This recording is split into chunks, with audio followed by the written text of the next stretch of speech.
গতকাল রাত্রিতে প্রয়াত হয়েছে।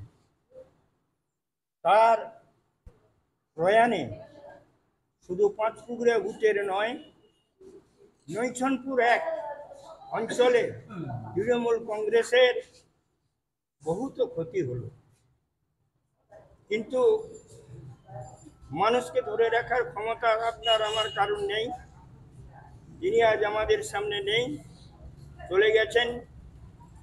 তার আত্মার প্রতি আমি ভগবানের কাছে প্রার্থনা করি, আত্মার শুভ কামনা করি, এবং তার পরিবারের সঙ্গে আমি আমাদের দলের সবাই একসাথে সমবেত বেদনা জ্ঞাপন করছি।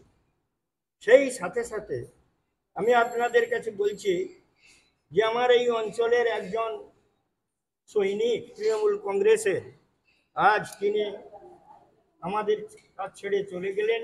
সবাই একসাথে আমরা তার আত্মার প্রতি শ্রদ্ধা এবং নমস্কার জানিয়ে আমি শেষ করলাম। আমাদের দলের কর্মী তো অকাল পরলোক গমন করেছেন, এতে আমাদের দলের বিরাট ক্ষতি হয়েছে। আমরা আমাদের একজন প্রথম সারির নেতৃত্বকে আমরা হারিয়েছি, সেজন্য আমরা দলের পক্ষ থেকে আমরা তার পরিবারের প্রতি এবং তার আত্মার শান্তি কামনা করি, এবং আমরা তার পরিবারের সঙ্গে আমরা দল থাকব। আমি কালীপদ মণ্ডল, নৈছনপুর এক গ্রাম পঞ্চায়েতের অধীন লালুয়াগড়ে উত্তরের গ্রাম পঞ্চায়েত সদস্য এবং প্রাক্তন প্রধান। অ্যাকচুয়ালি খুবই মর্মাহত।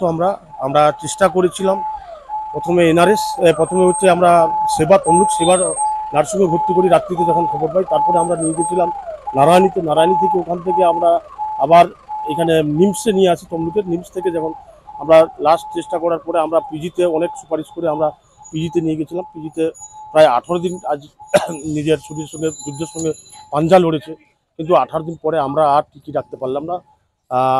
আজকে আমরা খুব মর্মাহত, আমরা খুব শোকাহত। তার কারণ হচ্ছে আমাদের নৈছনপুর ওয়ার্ডের একটা তরতাজা যুবক, যে আমাদের তৃণমূলের একজন প্রথম সারির সৈনিক ছিল, তাকে আজকে হারালাম। আমরা খুব মর্মাহত। তার পরিবারের প্রতি সমবেদনা জানাই, তার আত্মার শান্তি কামনা করি, এবং যেখানেই থাক ও সুখে শান্তিতে থাক, এইটুকু বলতে পারি। আমার নাম সন্দীপ জেলা, আমি মহিলা পঞ্চায়েত বলব।